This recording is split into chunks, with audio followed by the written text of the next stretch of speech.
Well, thanks for joining me today. We're in Southeast Michigan. I'm Dr. Russ, and we review air rifles. Some people say, do you have any 17 caliber? And I do. We'll be doing a review here on this Umarex APX. It happens to be 17.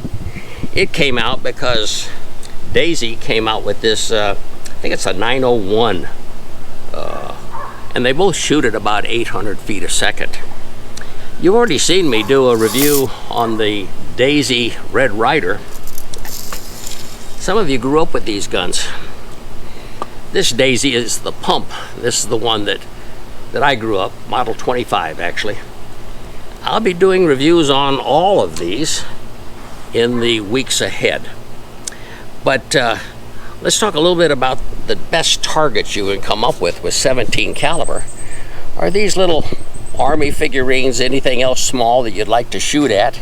You can see here that I've got a whole container of military stuff to shoot at, and with the war going on between Russia and Ukraine, it's kind of nice to be shooting at these type of targets.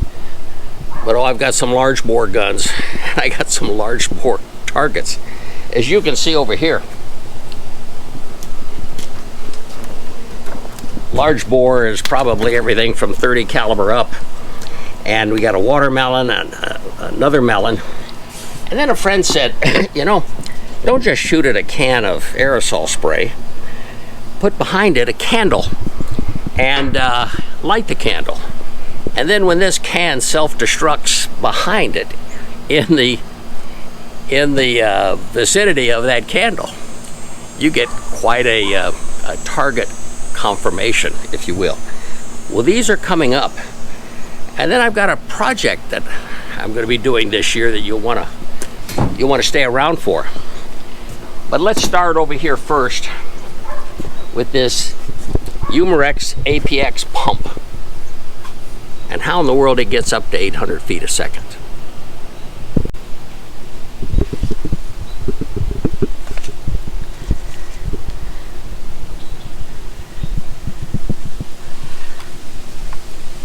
Well, as the review on this begins, let's just remember that Daisy had a very similar gun. They both shoot at about 800 feet per second. The Daisy is going to pump with that forearm, and notice the difference in the scope rail mountings. One here has the Picatinny, and this kind of has that Weaver. And so they're using different things there, but other than that, a lot of similarities. Let's get into this Umarex. Now they have this family called the NXG, and specifically the APX that goes with it.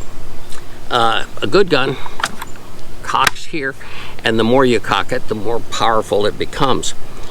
It weighs about 3.5 pounds.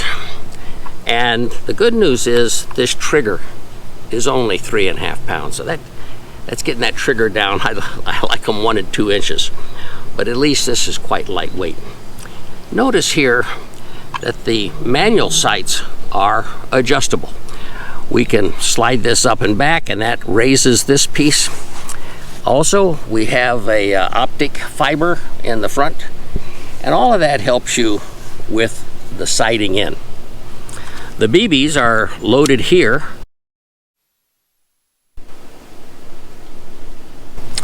And then we have the safety in this manner. What I really like here is this cheek piece. It's rubber on both sides, so it can be for left-handers or right-handers. And considerably more power than the Daisy Red Ryder and the Daisy Pump Model 25. They shoot at about 350 feet a second, while this shoots at 800 feet a second. It'll go up to 10 pumps. Takes at least 2, and then from there, clear on up to 10. It's got an easy ramp to here to put your pellets in.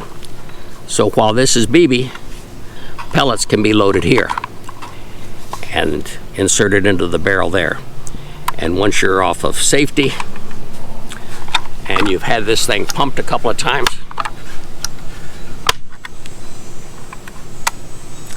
she's ready to fire. Just like that. A lot of these 17 calibers are really good for about 30 feet or 10 yards. As a matter of fact, when you shoot 17 caliber competition, it's all at 10 yards, 30 feet. The barrel, I like the barrel. You've heard me before, 20 inches. This has a 20-inch barrel.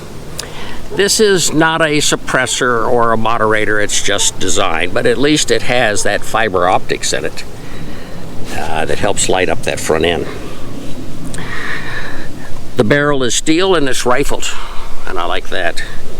But again, this is, and this has not a piston in it, but a pump in it that's just a little different than the spring pumps that you see down here in these lower price guns.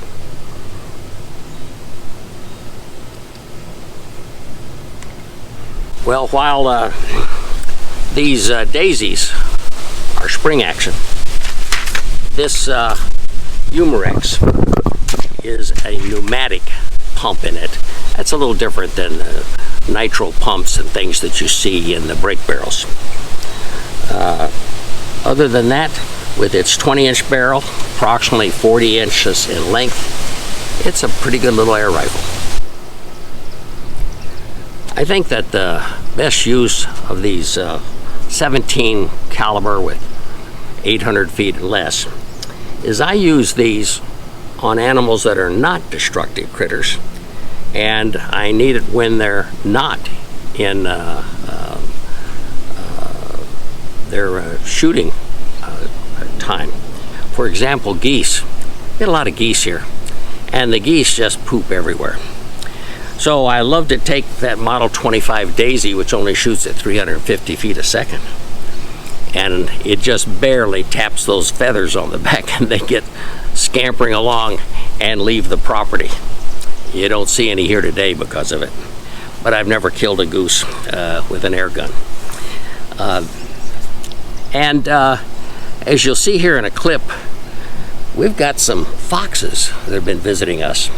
Well, they're not destroying anything. In fact, in a second I'll show you a fox that's really quite interesting. He's picking up blackbirds that I've shot with air guns, and he's carrying them off for his lunch. I think I got him about 3 or 4 times. So watch that. Meanwhile, once you see the foxes in this area, and boy do I have destructive critters, and that's why I enjoy my air guns. I want to share a project with you that you just might enjoy. We've got quite a few projects here. As you know, shirts and hats. I'll get to that in a second. But let me show you our newest. Probably one of the areas that I'm having concern about is moving into slugs, but good ones, slugs that kill. Take a look at that. That's a 25 caliber with a piece of copper in the middle. Here's one that's just a pointed slug in 25. Here's the round nose instead of. Here's one that's got a sharpened spike in the front. All of these are very, very effective when it comes to destructive critters. Why do I have this tray of all kinds? Here's one with, gotta see this, with a silver BB in the middle. Was a hollow head, now it's got a silver BB. Here are some slugs, but the back end, that's not the back end. This is the back end to catch the air. This is really a wad cutter. And in a variety of shapes and sizes. For example, here's a round nose, but it has that cavity in the back to catch the air. Now here's one in 457 we're working on. Originally it was a hollow head. I don't like hollow heads for animals. I'll tell you about that in a second, but we're going to put something in there that helps expand it once it's made into the critter we're after. Now why do I show you these, and what are we working on? Well, we've decided to come out with our own brand of Dr. Russ destructive critter ammo in slugs. Pellets, oh, we got all kinds of pellets out there. You can buy pellets all day long, even at Walmart. But slugs, that's a different question. And having some very specific slugs that truly get into an animal and take it down quickly so that it's not walking around the woods wounded is a big desire of mine. And also, these guns keep getting more and more powerful, and we've got to keep that speed down or they'll just start going wild. So to keep it on its trajectory, I need weight. And slugs is what does that. So watch for details when this comes out. Let's go in and just remind you about these hats and shirts. You might want to get some.